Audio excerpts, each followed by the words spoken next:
I got so much motherfucking design on right now. Break it down, bring it back, make it clap. I got 3 old thoughts, new block, where that day. Bitches on my line, and you know.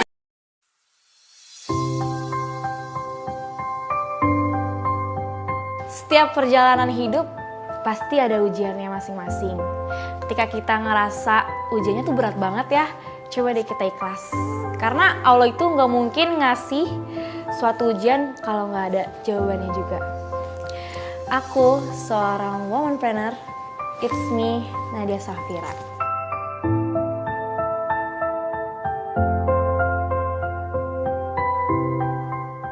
Jadi awal aku ngebangun Camille Beauty itu di tahun 2018. Kalau modal aku masih inget banget, 300.000 modal awalnya. Kalau untuk Camille Beauty itu sebenarnya ganti merek dari awalnya ada merek sebelumnya.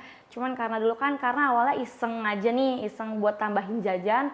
Terus belum kepikiran untuk daftar merek, akhirnya keduluan sama orang. Jadi gantilah ke Camille Beauty. Camille Beauty itu jual produk kecantikan.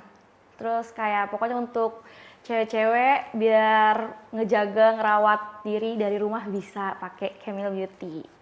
Sebenarnya awalnya mah nggak tertarik ya Kak, cuman karena waktu itu hidup lagi jatuh, terus papa pokoknya lagi sakit stroke, terus orang tua berantem terus, yang akhirnya aku nggak bisa kuliah, terus abang aku juga nggak bisa ngelanjutin kuliah, dan di situ akhirnya aku putar otak nih, aku harus kayak gimana ya.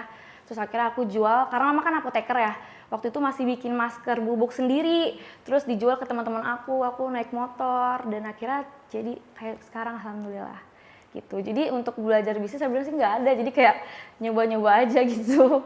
Jadi aku kan awal mulai emang SMA kelas 3 ya. Waktu kelas 3 SMA itu aku kayak dulu pas SMA aku tuh pokoknya dari SMA dari kecil tuh hidupnya berkecukupan, terus tiba-tiba jatuh gitu lah ya. Terus mau nggak mau aku harus jualan, mau nggak mau aku harus bisa seenggaknya buat diri aku sendiri gitu ya, buat diri aku sendiri. Terus kalau untuk belajar konten gitu, aku sering-sering ngeliat online shop sih. Jadi kayak oh caranya kayak gini. Jadi kayak sama aja kayak belajar sendiri gitu. Lama-lama bisa sendiri sih alhamdulillah. Jadi awal aku merintis usaha itu masih sama mama yang bikinin maskernya, yang ngolah-ngolah. Itu di tahun 2018. Awal merintis tuh kan pas, jadi tuh mungkin aku dulu karena hidupnya berkecukupan ya Kak, jadi aku mikirnya aku nggak belajar, nggak apa, pokoknya mau kuliah, papa aku bisa kuliahin di swasta gini. Cuman Allah tiba-tiba tuh, lo sombong sih mikir kayak gitu, jadi kayak udah akhirnya diubah sama Allah, terus kayak ya Allah gue jadi nggak bisa kuliah sama sekali. Bahkan sampai waktu itu papa ngomong, sampai papa nangis darah pun, papa udah nggak bisa kuliahin dek, mau gimana lagi. Terus di situ teman-teman aku pada kuliah, aku sendiri yang enggak. Di situ sebenarnya agak malu sih ya, maksudnya kayak aku tetap maksain, makanya aku jualan. Cuman tetap aja pas jualan itu nggak menutup uang kuliah. Terus akhirnya aku jualan. Ingat banget aku dan keluarga punya motor, satu-satunya motor Mio. Terus itu kayak ganti-gantian sama abang aku, sama mama. Mama kan juga kerja juga ya.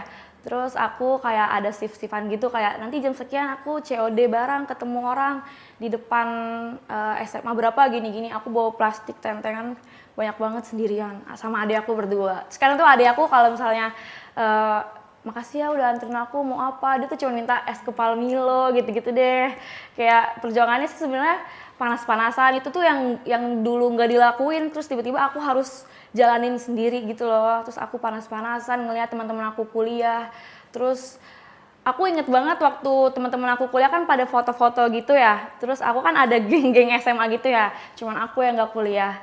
Itu kayak teman-teman aku kuliah di mana pakai almetnya masing-masing. Aku cuma inget foto aku ditulis pabrik masker. Dan akhirnya beberapa tahun kemudian beneran ada. Jadi emang omongan itu adalah doa.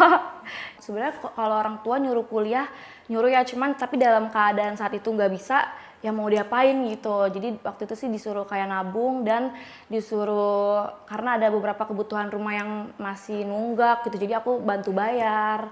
Jadi pencapaian terbesar aku adalah kayak aku bangga sama diri aku sendiri, itu aku ngangkat derajat keluarga besar. Jadi ketika om-om aku itu pada kerjanya, misalnya ada yang nggak kerja, ada yang kerjanya jadi ojek online segala macem, jadi ikut aku semua.